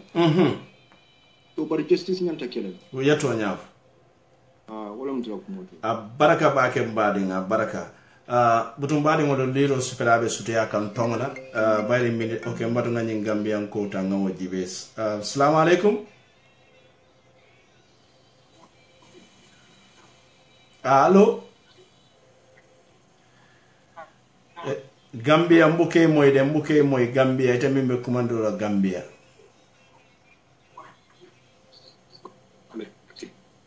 allo yes nke moy dembe moy kan sign unfortunately mbuke ite moy meta try la bake bare mbuka moy no wala problème o nyenti assalamu alaikum allo e mbadi be line on to la foka ba e be radio min la moy ka o tala device o min be dala ngam famo moy je la talaba okay yo 5k moy le bismillah programme allo embe ke ndo lamin juma ndo lamin konate pamudu je na UDP coordinator famodo wode yamane mandra sinora no mandra sinora be jibe ka be wojka wala mto ya ibe karande ka ngaram mo mala mo ibe karande ka lolu ni dali ka mo karande nko abonna kanyama happy birthday apale ngade ngay na be jakar lolu bangule jakar no non ngay birinda na ngoro fo fala na kanyama ngay ko ngajara tamale kabiri jara duma su fo santo su ngay na kanyama mimbe not na kanyama mimbe kroli wala be jaran ko be no tabirona Bawori ba promote kande amore anyway be la programme o follow kam bakele comme wato kam fo la ko la ndron bi Gambia nga si ala tentu baki bari afele bi ala harje atul musifalla alhamdulillah because eje mol karandi bakele information no hadama din bala kumata bakele information no musew ka sembolo di hadama din la aka hadama din karandi la ka telekat nande hadama din ka kolbo nyoto bari tela radio bon ila télévision bu savo radio télévision bon o kana Gambia nemal de sonde be min frodron mbe mo be danel kan mo min be kanyum watch mo min be ke la platform watch mo min be kana janka information sutro e be mo min be karande kan bari ko alinga kafu nyoma bang alinga bi lafta membe kerin television la Gambia banko ka ndesa lafta Gambia dingi be kafu nyoma muso ninke dindin kafu kema alimbe nga kafu nyoma mfande ke na people's power mfande sembo ben telebul sign because information dunia bita kan nyami information is key ni hadama ding ni mbel ko mol mi ko test la le bo information o kendo maf de information de but information o setale but information o kendo membe hadama ding nafala membe hadama ding la sembo membe nakaro baylabe tulum sabatin de kan adim ka Gambia yari ka Gambia ding kende ka forande mo nyen be sulare o sifala la wara nga fem bondo budu bondi nga dum ni television bunda nyine e si Gambia banko kay mol e ni karan lafa ndesan abekele Gambia nyata tardonati wala mutonya because bi wada programme min follow wadiyam kanjang e ko komi ka nyum sum kanyol mo nyon ko be mo nakare kan ke report ka loi ke wanyari ke ka nandi ko fo pour loi blo si futawol ma mu din ken dialde mo banku din ya dronati because mona kena hani bi jang bi abinya be nyani tel men kam ni so ko en ka ko han tel damina ko en ka ko dia advanced countries because wolu ay keta din mo be kundo de nolte kaje ko ibe mo report la mo be keta journalist sort e ka me citizen every citizen is a journalist every citizen reports anything mi alon ko be mol torala jang ibu ko jang foni ka fele ko whatever if you suspect it report it wala muno be kena citizenship lo betel din kende ya sako ning atare ko we are now in a very very very dangerous world muna nan ko dangerous world there are a lot of areas where criminals can operate and that globalization has provided them the both discreet way and both covered and uncovered way to prey on the vulnerable people. Yes sir. more vulnerable people be mil target kan be mil cheap kan be from their hard earned savings I call le kalne ko be mil target ka mo nyalon ko they are very innocent I malo mun be ko be mangi be tria sobela e kana wonda ta e ki nakare la fon la ni ila ko di balta e kila ko do tinya e kila de naw dimbal tinya e kam bu jog dum kul ku balti nyalon ko banko e to to rabalti banko hadma de gambe ding le tinya ko mata donat so ite fele bi te bo bay kan bangame banko kan tay la e sino e kule ki jamiyalon ko banku di ya kendo banku din kendo kama wala nyam tela sino jiota e juice min e juice ma min e kule ke gambi banko ga miano ko is a pride every good citizen kayna ke bari ngo radio bun siatale media bun siatale bari you are one with difference yeah, one with difference because you are a responsible media outlet. You are a responsible journalist. Journalism call Jambamba, you coming here, Janiba Lansino Dile, we have to also encourage democracy, freedom of speech, but also be responsible for the peace and security. They have that responsibility, and you are doing that perfectly. So you are a good, glaring example of that kind of journalism we need in Gambia, the kind of media house we need in Gambia. Ibumol krande kan bari mumol susundi kan e ka fo kan la mom yalan ko ila kan ka for aka beta e ke time ta la diamo ka senia la diamo ko dum molla you understand so nko Gambia dim momo bel bi yalan ko to nyatu de Gambia la pa sarol be ko albe kafu nyoma ali kafu ma nga pamo de radio boom am du fan do atale ni television boom Gambia banko kan ay stadje pamo de continuer ala karandro ke pamo de continuer ala banko do ko ke bar ning pamo de kuku ke no kono atel bele kafto ba pamo de ma kaje ko aussi keno collectiveness we need that in Gambia today ndesan baraka bake mo kende diamo beti ata bake alamanna notol beti mala konate baraka bake baraka konate baraka baadi ngol boto wala mo konate ti nyimmantareng lamin konate ngetentu ngi jayi famfam hansan do baadi ngol kala kilo brande albe la mo kam mimbe kenen tv de la pamo do bojang nyintemboto mimbe laari na palati baka wala mjinte ko tumala min na ngalon ko toñerol keta Gambiale mo faado keta Gambiale mo butele keta Gambiale mo bolel keta Gambiale andum fanan modi yemanta Gambiale tumala min na Gambia kuto nata konto nyanda bolale bang fo konto mo nyanna bola nyinna mo nyinin karoluti min yalon ko be laade na palati bakam walla mbatu nganyin don tanga wojibe assalamu alaikum. Assalamu alaikum pa. Alaikum salam bade bismillah programme. Enimbara be konto no baka programme ba diari mbake. Mo kende. Kumalalla kumoni nyata ila adiyal ke dianye ba. Alhamdulillah. Ke justice me fo akumata dunia balu ko no bake. Bari niya je mudu kafo nyuku karin tambitari nganyinala. Ha. Men kafo. Afai woto tayi jeno ke dololu min na tambita alate konti bola bari ku tambiri wala wote ndeysaan ya tonya fo wo masale wo idea fai bari ku tambiri wala ala ke muru kumunda ka fonye nim futata alkiyama labi na bondam bala je hada madu ga tidimbali ya ka mu la jamul ka fo wala nganyinala o ka afrika samba kuma bakela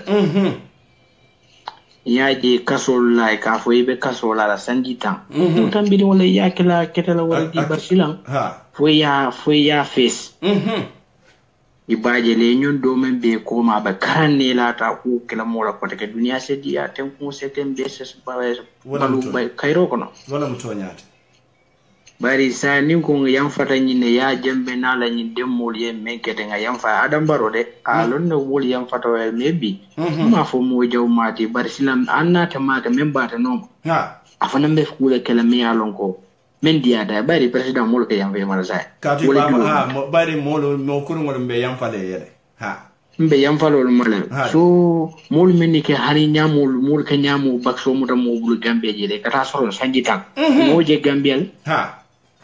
mamu fa mam ku ke mola mam banku dim fa tous ya jembe hanna mamu le fa Gambia amna mamu le fa na kodo men fa da matinyala o fa na ta fale ya to nya o damma fa ya ta fale Gambia ne mo jabe loring abe ya jembe fa sa kan wa ka fa min ka bedaral ku fula fa wolen imalo memba keri dunia fankono imele nyanto long we ya mero ko ya jambe be ndulando ko do nyaaka bala jubolo kono wala tle be nyum foka ha ya fa imal londo foto ko to wala tla ba fasa gambar na londo foto ta lon ko ni na jubo ndafa la ko do men ka bu na jubo kono nke jo wala ko ta fla gi isla karinde de nyanta da bi man na president ya man fenkeno ya to nyaaf woto kana fa nyinni ko to nyanta yam fala en wala mto nyaaf nyum woni saba manga tlim woni sabata manga kar mu woni sabati ya to nyaafo mbade okay muna ku mu nyimbe mbade na janga modul fana bule du line wa baraka bake to nyaale fo baraka ngete jayi mo ken ala male mbeso kambe ma amin allah ya rabbi jalba ya fo ko afrika la ta ko mo nyaato ta ko mo do be ja sunta mulla nyomoy bal yalla wala mu to nyaati ala man kala nyomoy lati ala man kala family la fanante baraka bake mo kende baraka baadi ngono kola men fo fana wo fana ko mayata bake batunga american call taba assalamu alaikum wa alaikum salam men be gari nka sada wala nyama wallahi ila programme di adale bage billahi alhamdulillah dela malinga gango mansi yare bari nga jubela every day ninji da dogo dula ka gambe be kerele barka wala mutonyati dela mu bari Muhammadu le munna do di bari social media ko ngake gold dubs yeah wala mo ya jefate ila programme dia dale bage wallahi wala mtonyati mo kende so mo nyanda duale ala me samba nyata amin allah ya rabbi yeah ibe do ko men kaka ibe corruption le bay kan Gambia inshallah rabbi so ibuka nyini fu arol fana la ika fu arol fana ma ko la so o do ko sifa ala ka barako kana ko all the time inshallah amin so del ke so la duwa wo damare duwa wo rek mo kende ala ma duwa talalan teman to min bebi janki la horomoto ila programme di adanye bage ma wala mutonyate mo kende e badin si baraka ya jambe mo samba ko ma bage ma wala mo fonse ferol ke ngata nyato ha wala kondondiro damal ma baraka billahi la programme di adanye bage baraka bake ngeten to ngeja ya baraka hansa do badi ngolo batu ngani on non ta assalamu alaikum okay batu nyimmin kan ko vibe atebota wullile assalamu alaikum yo alaikum salam be moy kay kan wacci candidat wonde nye kontom baake nyejo mo kende wato bela lumbela na do soto man sia ndesane mo kende za podron alma ali ni zo si jambala ani jata kende ani harje firu amin allah ya rabbi e betiyarin alma ali to betiyarin kila ba hormoto amin allah ya rabbi ibe muli karnet karandi kan alma ali la do la fa kila hormoto amin allah ya rabbi be kirin tv alma ariyatin janni wati ake tele botu gambe banko kan amin e wondi baaki bedula wodula ka lon min be kirin banko kan de saintentin be sirin Dakar banko kan bari wato be ngela kasida nyela programme ni jube ndesan en sewo baaki kan kontani baaki alhamdulillah nyalon baaki ko be minna de do minna e bete atinne baaki kan banko di karandi banko tiun londide munamu banko la nyantoti bawo admadin na hako nyanta ka diyalale niyel mola hako busala wato min na sembo be tabulu iman hakil maya sambaje ndo na taji fana simman toranole on admadin wato min na sembo be bulu hakil maya ya do mando maya lon ko aselu yesi sembo tarambulo sembo mu adam maltati wala ka tutu betiyari kon ila programme ni almali me atan bidlom be sewori mbakele jele moy wato bela la be sirin ja na pordabe ka wule Dakar ja asi jela programme ni ta ka jube bawo Gambia anin Senegal wolle mu ba kilin fa kilin wuti Gambia la ko mu Senegal la ko lati kon ANC o bakele ila moy kan wato bela ngala fele ka dum bare boton comme ça ligno ka bisi occupé ba kele ya na dum ka siya wala sa ko do jawo kay mo ol ka si kela mo wato bela andu ayatara imake gambia neti gambia la ko da ma anin gambia ko minnu ma mo hakili ma min bi tore sina ke mira ba kele aw armadu ko bayatan ba kele on armadu ni ba mu tala isa mo muta bakana be yam muta on be la mo kan ba kele wato bela kadwa ke dron sembo alma ala dida amin janni wati nyamo don ko pa modu nyama ko mimbe kerin tv gambia banko kan ba wala ba kerin nyami ka sata wala nyama amin allah ya rabbi amin alama duwal talalante makila woro moto ala baraka bake allah ko diata nya ala baraka ala baraka hansa the last caller mbe wala tala last caller a very last caller last caller wala sini de je mune wono idun dalade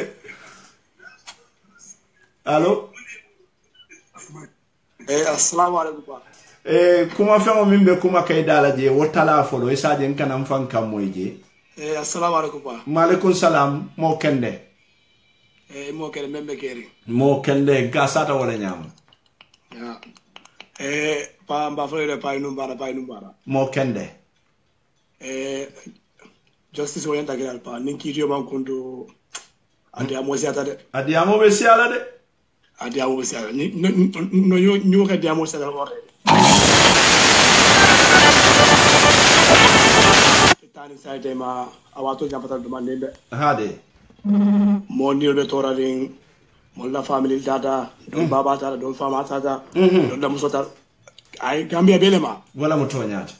so ninko ante kidio kundila odiamo sadalde adiamo be siala bak fonti tonyale tangala de tabuloga tonyata uliata okola sinaji be foya fota kala wala mutonyata bari ninko me kubla te pa kafo alga nyato jube pa menkere ya jame menke mo do fransa kenolde ya tonyaf because iba fula gambia no mu yam fala lete par ni ngay ndula tabulo ka bebe hakilo tula tole jato nya fo mo kende be tendu la meje de pa baraka ba ke ngi tentu ngi be geri nga fo nyama je yawna mo jamale te nyum bun kono ba mo gili fila kala diabul bismillah ale kuma fula kuma sa woro ente bul yo bismillah folo nge konton itoda ani konton mo kende ngela moy wati bar dungolo wala mutonyati bata mbidu mbak mandila sarakulo bata mbidu afay wuli ala kol dunia be ba jube la nyala dawoda nyaba kan kuma mel foda si wato man fenjet fe mannade ngono siata tatibi mune be keri ye dalele ko ni tente gitu ye modol ful kuma saya siata do ko lafto like wala mutonyati ala kuma kangal bitu ali nga say ndakan afay o watrin kanat o mo howar agara kubenu ko o mi mugu o mi warka kite ola hikenya anguti ola mtala kumoti mbe mo be kontona mbe srakulo fanan kontona bitu abaraka bake mbade mo be kontona bitu ay meme on di so bitu se hakko boyne mo kende no yeto nyala fo abaraka bake kuma kende no nyabula kata marel non wala mo to nyata bata mi o wantren kanat o mo homo gude o wantren kanat baraka assalamu alaykum baraka bake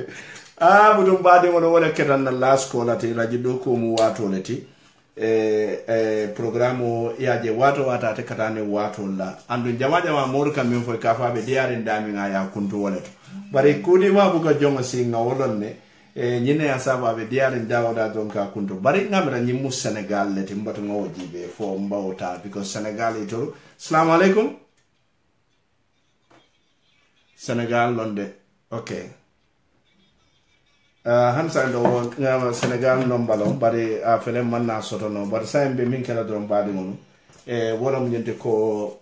mbe modu be tentula mbe modu be jayila bari ni nataji be fen jamale be laare na tabulo kam bari comme radio do ko mu wato to nyame bari Halifa Sallah Central Committee di amutale ila diamo kono ye fangolu jaabin diamo kono moma ale kata which direction la ni ala sonta sama ni natambe o kachala yo oje fana nata ke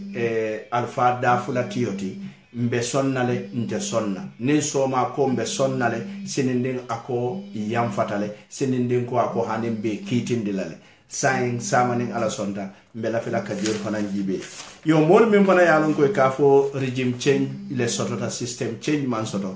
mbatandire la ko the Gambia is on a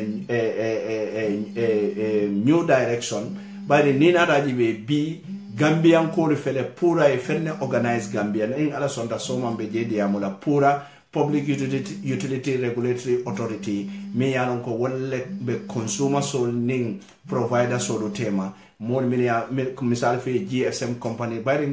kunum fandi amuta fan ko GSM company e ka modu sunya nyame Gambia ba sai yalo mo nekata sai ka bembale ke dami yalon ko momo sinano jele aliye diamo ite ka tora ko min soto navek bulu ite ka tora ko min soto Africell ite ka tora ko min soto network la fanna la kuisel lomba wala comium lomba wala gamsel lomba anin gamtel famo problème wol men yalon ko molke encounter e kanale kenebato ka foko navek ye nyinne ke ndengamira nyinne nyanda kela ndeka nakredi ko sanne jeninje ay bam ndolla ma fangola network ko buka soto bari ki nyinne ki selbe tenne gam selbe tenne Africell ye nyinne kenna comium ye nyinne kenna andi la mol katara jele e katara jabirola ni ala sonta sama ni nata mbe obeta la nga koyndi molla minulu keta wolto muna nyanta kela ane muna be keri so wala wakama do mbadi mulu nga molu tentu nga molu jayi tumala minna alhamdulillah rabbil alamin afele programme mi yanon ko nga datini Allah subhanahu wa ta'ala tolela bismillahir rahmanir rahim nyin kammala nga ala dani fonsa kum fano ni alhamdulillah rabbil alamin a programme fere sain am futata alhamdulillah rabbil alamin ne bayrim futata la kum fadlale nga molu tendu nga molu jeyi sako molu min yanon ko wolle bel jibero ni la moyrola ane molu min yanon ko e mandan jibero la fambari ye telephone no tale ka kumandiro ke kela ngani tandina programme kono mune muito la mira dat ngalon ko mo jamale bije min yanon ko kumandiro ke mandunno bayrin kam mo kelinna tano nyola so wokono ngadira ko miskolo min benna jang asiya ta bake la wala woy min tande wala nyinte ko mobe la fetale kala hakilo tande etoliye mune mira bayrin be femo be fo le dia so nyine asabu sai min be kere 2018 nga new approach leta atekela ko ndebeta la seri na ngadia mu fo programme beba bari nyin kamala se nyofu no bari nyofu kala malo e bajira ko ndebe programme re yella ninga programme re nga programme min kungo samana watu mbe line no fana yellale modi edu ye tatafo je bari modo be la mo ka be dating londo mimbe obulu kuo to iteme kuo min foka wala warte tatati so ninga telephone o yela woka sabule modo li dunna yene yela londo lu foja andum to mala min ndate ka telephone o li yele londo tiol doron ne nata be diamo do ya bari modo lu fanga contribution ol bije ninga wolu moy doron woka sabule nta fanka gena kontan ka to ko munam londo boto le be woto andum londo be maborin jere so woka ma do badi mo ngalten to ngali jayi annal tel kanu de don pamodu boja mi yalon ko wole be siringale mimbe keri na fanna la jam on mimbe keri TV alman be ni osila somala arbadu inshallah rabbi ning alem be ni osi samala ko do bi jensi nanga wol fanan jibe walla mimbe keri nga sata wala nyam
election o nyata jela ndele ngako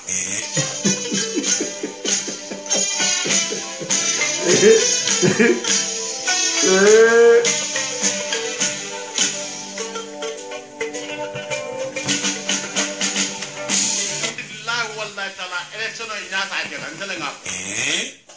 min bekeri afu wole nyama mbaringe mai be kortanante tanante sukulan kolle ndole fawlo